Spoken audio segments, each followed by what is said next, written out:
Good morning, dear student. Today we will read a new story, The Snake and the Mirror. This lesson is taken from class 9th book, Beehives.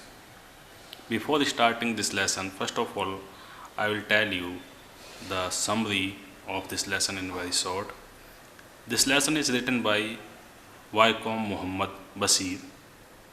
There is a story of a homeopathic doctor who was discussing snakes in his class when suddenly he was reminded of an incident. Now, in the whole story, he is describing the whole incident of how he has encountered with a snake. So, let us read the story and find out what has happened with this homeopathic doctor when he encountered with a snake. Do you like to look at yourself in the mirror? क्या आपको अपने आप को mirror में देखना अच्छा लगता है, पसंद है? What do you think about at such times? और जब आप अपने आप को मिरर में देखते हैं तो आप क्या सोचते हैं? Have you ever seen a dog, a cat or a bird look into a mirror? क्या आपने कभी किसी डॉग को, किसी कैट को या किसी बर्ड को मिरर में झांकते हुए देखा है? What do you think it sees? आपको क्या लगता है कि वे क्या देख रहे होंगे? Now read this humorous story about a doctor, a snake and a mirror. अब इस स्टोरी को रीड कीजिए जो कि एक ह्यूमरस स्टोरी है, एक हास्यास्पद कहानी है जो कि एक डॉक्टर, एक स्नैक और एक मिरर के बारे में है. यानी कि एक होम्योपैथिक डॉक्टर जिसका एनकाउंटर एक स्नैक के साथ होता है और जिससे डॉक्टर अपने आप को बचाना चाहता है लेकिन उसके सामने कोई उपाय नज़र नहीं आता. अचानक से उस स्नैक को एक मिरर दिखाई देता है और वह अपने आप को, अपनी इमेज को उस मिरर में देखने लगता है, अपनी इमेज को उस मिरर में लाइक करने लगता है और डॉक्टर को मौका मिल जाता है वहाँ से निकल भागने का. तो आइए इस स्टोरी को रीड करते हैं और जानते हैं कि डॉक्टर के साथ क्या घटना घटित हुई थी. Has a snake ever coiled itself around any part of your body?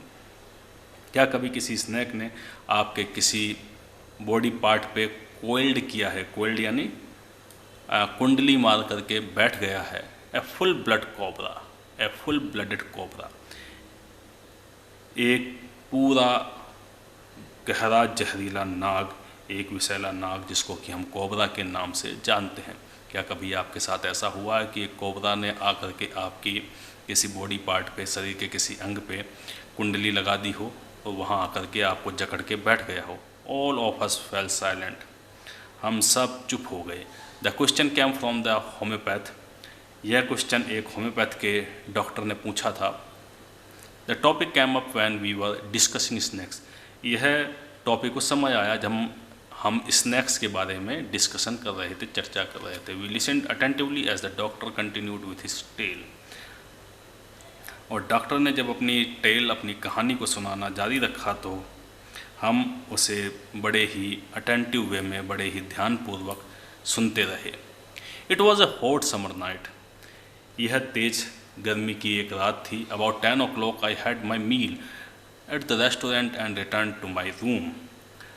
मैंने अपना खाना एक रेस्टोरेंट में किया और अपने रूम में लौट आया. I heard a noise from above as I opened the door. और जैसे ही मैंने रूम खोला तो मुझे ऊपर से कोई आवाज़ आती सुनाई दी. The sound was a familiar one. यह आवाज़ एक फेमिलियर साउंड थी, यानी परिचित सी आवाज़ थी. One could see that the rates and I shared the room. कोई भी कह सकता था कि रेट्स और मैं, यानी चूहे और मैं, इस रूम को शेयर करते थे, यानी हम दोनों साथ साथ इस रूम में रहा करते थे. I took out my box of matches and lighted the kerosene lamp on the table. मैंने अपनी मैच बॉक्स को निकाला और मेज पर जो केरोसिन लैम्प रखा हुआ था उसे जलाया. The house was not electrified. क्योंकि इस मकान में बिजली नहीं थी. It was a small rented room. यह एक किराए का छोटा सा कमरा था. I had just set up medical practice and my earnings were meagre. मैंने अभी अभी ही मेडिकल प्रैक्टिस स्टार्ट की थी और मेरी जो अर्निंग्स थी, मेरी जो कमाई थी वो बहुत ही ज़्यादा कम थी, मीगर थी, यानी इन ए स्मॉल क्वांटिटी थी। I had about 60 rupees in my suitcase. मेरे सूटकेस में करीब 60 रुपये थे। Along with some shirts and dhotis, इसके साथ शर्ट्स थी और धोतियाँ भी थीं। I also possessed one solitary black coat which I was then wearing. और मेरे पास केवल एक सोलिटरी मीन्स अकेला एकमात्र ब्लैक कोट था जिसको कि मैं उस समय पहने हुए था। तो यह खजाना डॉक्टर के पास में था। कुछ 60 रुपये के करीब पैसे थे, कुछ शर्ट्स, कुछ धोतीज़ और एक अकेला सिंगल कोट उसके पास था। I took off my black coat, white shirt and not so white vest and hung them up. मैंने अपने ब्लैक कोट को उतारा, अपनी सब वाइट शर्ट को उतारा और गंदी सी जो मेरी वेस्ट थी, मेरी बनियान थी, उसको मैंने उतारा और उन्हें टांग दिया, हंग कर दिया, टांग दिया। आई open the 2 Windows in the room. मैंने कमरे की जो दोनों विंडोज़ थी उसको खोल दिया। It was N outer room with one wall facing the open yard. यह बाहर की तरफ खुलने वाला कमरा था जिसकी एक दीवार जो थी वो बिल्कुल ओपन यार्ड के सामने थी, यानी खुले आंगन के सामने थी। It had a tiled roof with long supporting gables that rested on the beam over the wall. और यह जो रूम था उसकी छत जो थी टाइल्ड वाली थी, यानी कि जिसके ऊपर खपरेल लगी हो, ऐसी वो छत थी जिसे सहारा देने के लिए लंबी तिकोनी छत लगी हुई थी जो दीवार के ऊपर एक बीम पे, एक सहतीर पे टिकी हुई थी। इस तरीके से यह, इसको गैबल कहते हैं, यह गैबल है और यह बीम के ऊपर यह टिका हुआ है। ये बीम है, इस बीम के ऊपर ये पूरी दीवार टिकी हुई थी। देयर वाज नो सीलिंग, वहाँ सीलिंग नहीं थी, छत नहीं थी। There was a regular traffic of rats to and from the beam. और उस बीम से चूहों का लगातार आना जाना लगा रहता था। I made my bed and pulled it close to the wall. मैंने अपना बिस्तर लगाया और इसे दीवार के पास में खींच लिया। I lay down but I could not sleep. मैं लेट गया लेकिन सो नहीं सका। I got up and went out to the veranda for a little air. मैं खड़ा हुआ और हवा के लिए बरामदा में चला गया। But the wind god seem to have taken time off. लेकिन ऐसा लगता था जैसे जो विंड गॉड है, वायु देवता जो हैं, उन्होंने भी शायद टाइम ऑफ ले लिया था, यानी उन्होंने भी शायद छुट्टी ले ली थी। I went back in to the room and set down on the chair. मैं वापस कमरे में आया और कुर्सी पर बैठ गया। I open the box beneath the table and took out a book, the materia medica. और मैंने अपने जो टेबल था उसके नीचे रखे हुए बॉक्स को खोला और मैटेरिया मेडिका नामक एक किताब निकाल ली। I opened it at the table on which stood the lamp and a large mirror. मैंने इस बुक को खोला उस पर, और एक बड़ा सा जो मिरर जो कि लैंप के पास में ही रखा हुआ था, उसके सामने मैं बुक को लेकर के बैठ गया। ए स्मॉल कॉम्ब ले बिसाइड द मिरर। और उसी मिरर के पास में एक छोटा सा कॉम्ब भी रखा हुआ था। One feels tempted to look into a mirror when it is near one. एक व्यक्ति टेम्पटेड महसूस करता है, यानी उसके मन में लालच आ जाता है, वह उस क्रिया को करने की कोशिश करता है जब कभी वह एक मिरर के पास में बैठ जाता है। वह प्रलोभित हो जाता है, वह लालच से भर जाता है जब कभी वह एक मिरर के पास में, अगर उसे पास में कोई मिरर दिखाई दे। यानी कि हम लोगों के सामने भी अगर मिरर आ जाए, कांच आ जाए, शीशा आ जाए, तो हम उसमें अपने इमेज को देखे बिना नहीं रह पाते। आई टुक अ लुक, और मैंने भी वैसा ही किया। मैं भी अपने आप को मिरर में देखने लगा। In those days I was a great admirer of beauty and I believed in making my self look handsome. और उस समय मैं भी ब्यूटी का बहुत बड़ा एडमायरर था, यानी सुंदरता का बहुत बड़ा मैं प्रशंसक था। मैं भी सुंदरता की ज़्यादा प्रशंसा किया करता था। ब्यूटी की बहुत ज़्यादा एडमायर किया करता था। तो और आई believed in making my self look handsome, और मैं इस बात में विश्वास रखता था कि किस तरीके से अपने आप को ज़्यादा से ज़्यादा मैं सुंदर बना सकूं, किस तरीके से मैं ज़्यादा से ज़्यादा सुंदर दिखूं, और अपने आप को सुंदर बनाने में मैं विश्वास रखता था। आई वॉज अनमैरिड, मैं अविवाहित था, and I was a doctor, और इसके साथ में डॉक्टर भी था। I felt I had to make my presence felt, और मैंने महसूस किया कि मुझे अपनी जो प्रेजेंस है उसका आभास कराना चाहिए, यानी लोगों को मालूम पड़ना चाहिए कि मैं अनमैरिड भी हूँ, मैं डॉक्टर भी हूँ, और मैं सुंदर भी हूँ। I picked up the comb and ran it through my hair and adjusted the parting so that it look straight and neat. मैंने कॉम्ब को उठाया और अपने बालों में उसे घुमाया, और बालों में जो मेरी पार्टिंग्स थी, यानी जो मेरी मांग थी, उसको मैंने ठीक किया ताकि वह स्ट्रेट और नीट, यानी साफ और सीधी दिखाई दे। Again I heard that sound from above, वापस मैंने वह आवाज़ सुनाई दी जो कि ऊपर से आ रही थी। I took a close look at my face in the mirror, मैंने दर्पण में उस शीशे में अपने चेहरे को और निकटता से और पास से देखा। I made an important decision, और उसी समय मैंने एक इम्पॉर्टेंट डिसीजन लिया। वह इम्पॉर्टेंट डिसीजन क्या था? I would shave daily and grow a thin moustache to look more handsome. मैं रोज़ शेविंग करूँगा और ज़्यादा हैंडसम दिखने के लिए माउस्टेच कैसी रखूँगा?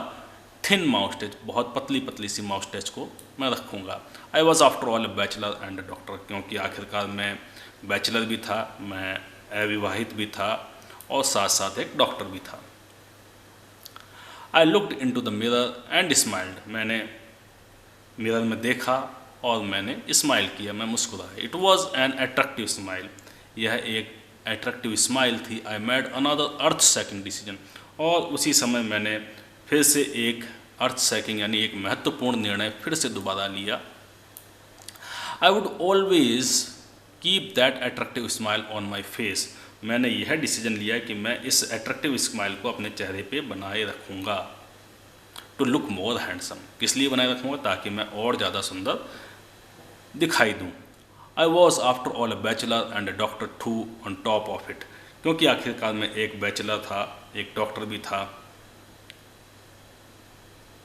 Again came that noise from above, अचानक से वह आवाज़ फिर से दोबारा मुझे सुनाई दी। एक आवाज़ जो उसे बार बार सुनाई दे रही थी वह छत के ऊपर से आ रही थी, और डॉक्टर को उस समय तक यह फील हो रहा था कि यह जो वॉइस है, यह जो आवाज़ है, यह शायद रैट्स की हो सकती है, चूहों की हो सकती है, जो कि ऊपर बीम के आर पार इधर से उधर लगातार घूमा करते थे। आई got up, passed up and down the room, मैं खड़ा हुआ और रूम में इधर उधर पैस्ड अप यानी टहलने लगा, घूमने लगा, वॉकिंग करने लगा। Then another lovely thought struck me, फिर अचानक से एक बहुत ही लवली थॉट, बहुत अच्छी सी थॉट, अच्छा सा विचार मेरे मन में आया। आई वुड मैरी, क्या विचार आया? कि मैं शादी करूँगा। I would get married to a woman doctor who had plenty of money and a good medical practice. किससे शादी करूँगा? मैं एक ऐसी लेडी डॉक्टर से शादी करूँगा जिसके पास प्लेंटी ऑफ मनी हो, यानी बहुत सारा धन हो, और उसकी जो मेडिकल प्रैक्टिस है वो भी गुड हो, यानी वो भी अच्छी हो, यानी उसकी मेडिकल प्रैक्टिस अच्छी चलती हो और उसके पास बहुत सारा धन हो। एक ऐसी लेडी से, एक ऐसी वुमन से मैं विवाह करूँगा, मैं शादी करूँगा। She had to be fat, वह थोड़ी मोटी होनी चाहिए, यानी उसका मोटा होना ज़रूरी है। क्यों होना ज़रूरी है? फॉर ए वैलिड रीजन, उसके पीछे भी एक वैलिड रीजन था, एक अच्छा कारण था।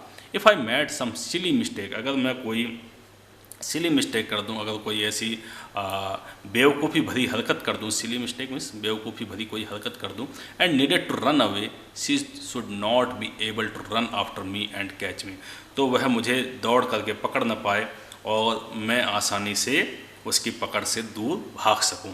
तो इसके लिए वह चाहता था कि उसकी जो वाइफ हो वो थोड़ी फैटी हो। With such thoughts in my mind, I resumed my seat in the chair in front of the table. और इस प्रकार के थॉट के साथ में मैंने वापस मेज के पास में जो चेयर पड़ी थी उस पर अपनी सीट को ग्रहण कर लिया, रिज्यूम्ड हो गया, वापस से अपनी सीट पर बैठ गया। There were no more sound from above. अब ऊपर से कोई भी आवाज़ नहीं आ रही थी। Suddenly there came a dull thud as if a rubber tube had fallen to the ground. और अचानक से एक धम से गिरने की आवाज़ आई, मानो कि रबर का ट्यूब जमीन पे गिरा हो। इस तरीके की आवाज़ एकदम से उसे सुनाई दी, जैसे कि एक रबड़ का ट्यूब जमीन पे गिरा हो। Surely nothing to worry about. निश्चित रूप से चिंता की कोई बात नहीं थी। Even so I thought I would turn around and take a look. फिर भी मैंने सोचा कि एक बार मुड़ करके देख लूँ कि क्या चीज़ गिरी है। No sooner had I turn than a fat snake wriggled over the back of the chair and landed on my shoulder. और जैसे ही मैं मुड़ा, मैंने एक मोटा सा स्नैक, मोटा सा सांप देखा जो कि रीगल्ड हो रखा था, जो कि जिस रेंग रहा था और किसके पीछे, कुर्सी के पीछे रेंग रहा था और मेरे कंधे पर चढ़ गया था, लैंडेड हो गया था, यानी मेरे कंधे पर वो चढ़ चुका था और कुर्सी के पीछे से रेंगता हुआ आया और मेरे कंधे पर वो चढ़ चुका था। The snakes landing on me and my turning were simultaneous.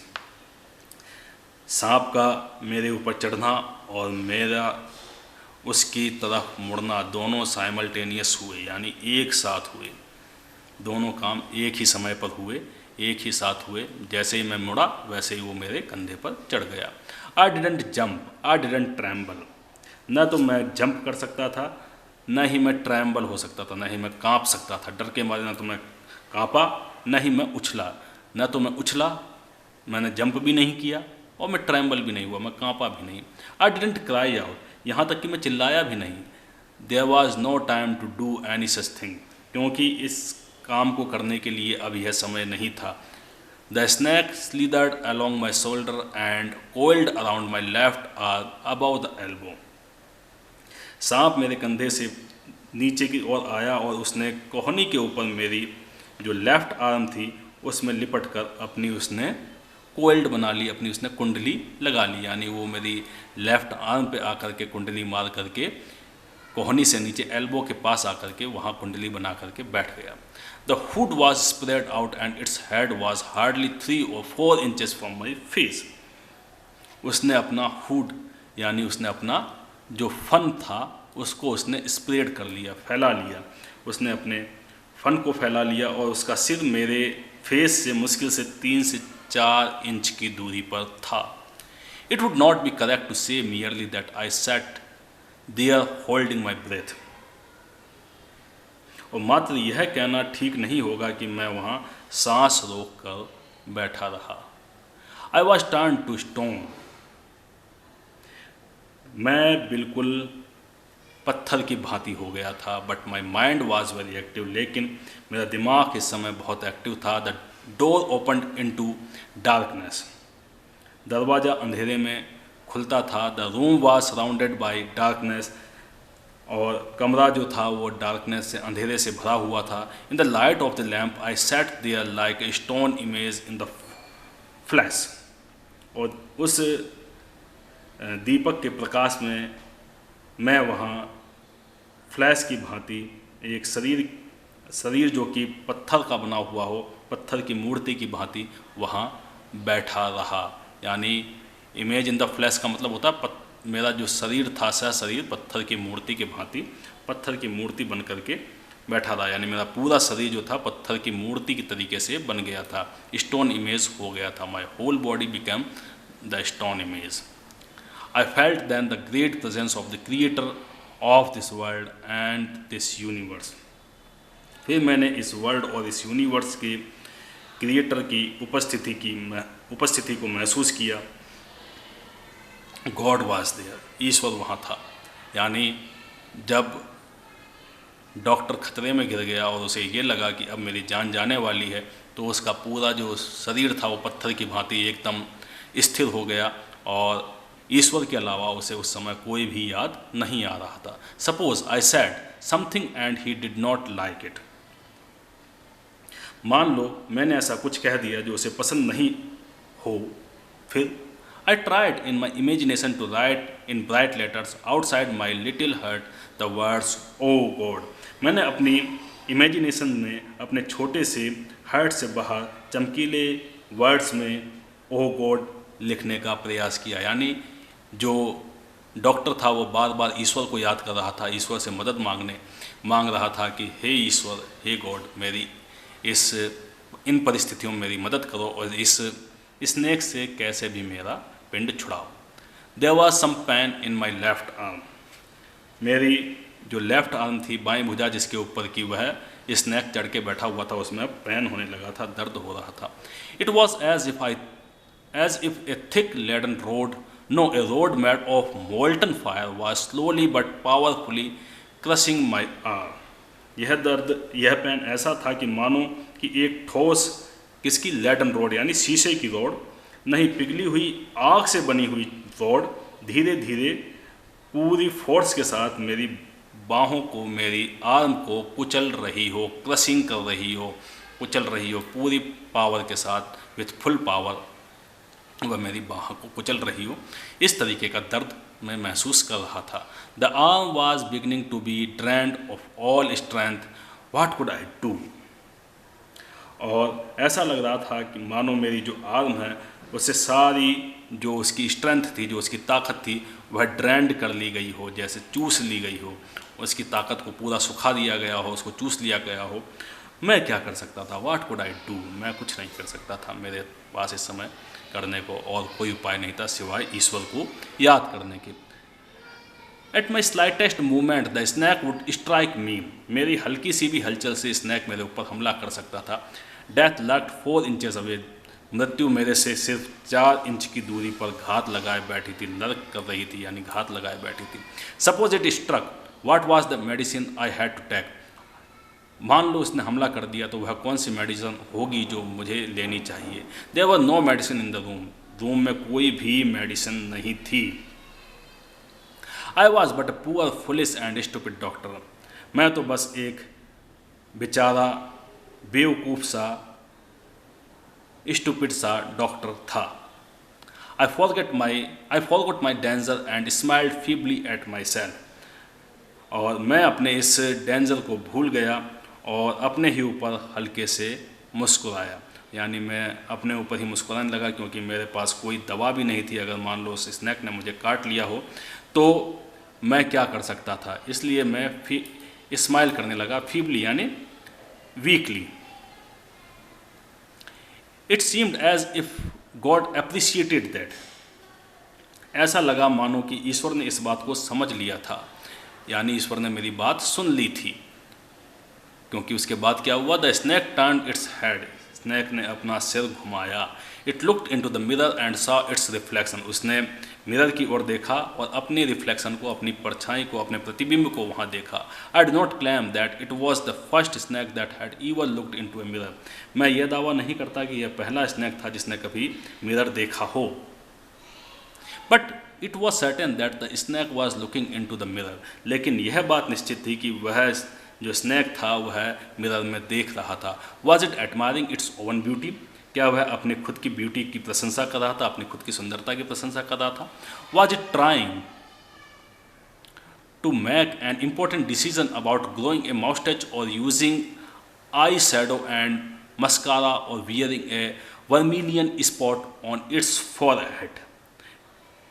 क्या वह अपनी माउस्टेच उगाने के बारे में सोच रहा था, या फिर अपनी आँखों पे, अपनी पलकों पे मस्कारा लगाने की, यानी कि जो काजल होता है उसको लगाने की, या अपने माथे पर वह वर्मिलियन यानी कि सिंदूर लगाने के बारे में सोच रहा था।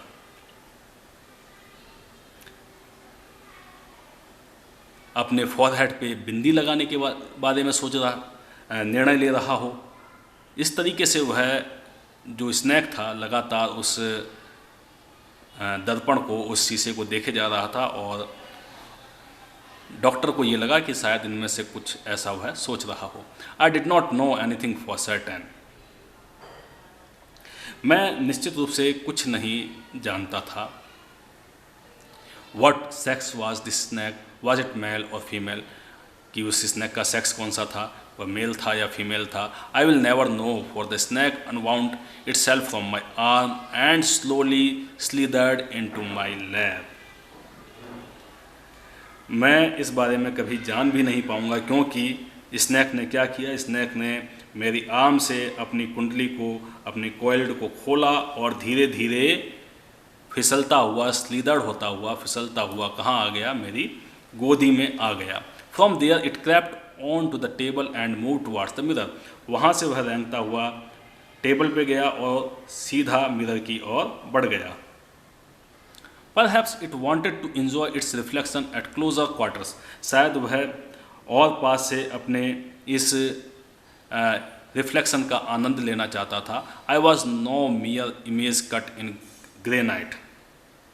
अब मैं ग्रेनाइट पत्थर की मूर्ति मात्र नहीं था, क्योंकि अब वह जैसे ही स्नैक उसके आर्म से उतरा, उसने भी अपने आप को एक्टिव महसूस किया और वह पत्थर की मूर्ति नहीं रहा था, ग्रेनाइट इमेज नहीं रहा था। I was suddenly a man of flash and blood. मैं अचानक से वापस से वही हार्ड मास का व्यक्ति बन गया था, फ्लैश ऑफ ब्लड का व्यक्ति बन गया था। Still holding my breath I got up from the chair. अब भी मैं अपनी सांस रोके हुए था और चुपचाप से मैं चेयर से उठा। I quietly went out through the door in to the बरामदा। और मैं चुपचाप दरवाजे से होकर के बरामदा में आ गया। From there I leapt into the yard and ran for all I was worth. और वहाँ से मैंने अपनी जितनी ताकत थी उतनी ताकत से दौड़ लगा दी और मैं वहाँ से दौड़ गया। जितनी वर्थ थी, जितनी ताकत थी, उतनी ताकत के साथ में मैं वहाँ से दौड़ गया। Phew, each of us heaved a sigh of relief. ओह, हमने सबने राहत की सांस ली। Somebody asked, Doctor, is your wife very fat? किसी ने पूछा, डॉक्टर क्या तुम्हारी वाइफ बहुत ज़्यादा फैटी है? नो, द डॉक्टर सैड, नहीं, डॉक्टर ने कहा।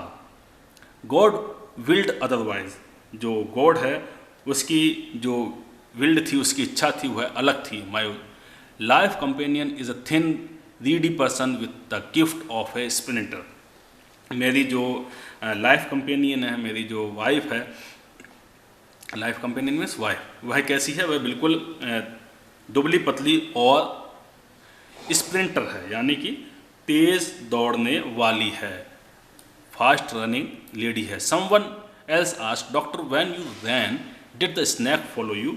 तभी किसी ने पूछ लिया कि डॉक्टर जब तुम भागे तो क्या स्नैक ने तुम्हारा पीछा किया? द डॉक्टर रिप्लाइड, डॉक्टर ने आंसर दिया, I ran and ran till I reached a friend's house. मैं तब तक भागता रहा जब तक कि मैं अपने फ्रेंड के घर पे नहीं पहुंच गया। Immediately I smeared oil all over myself and took a bath.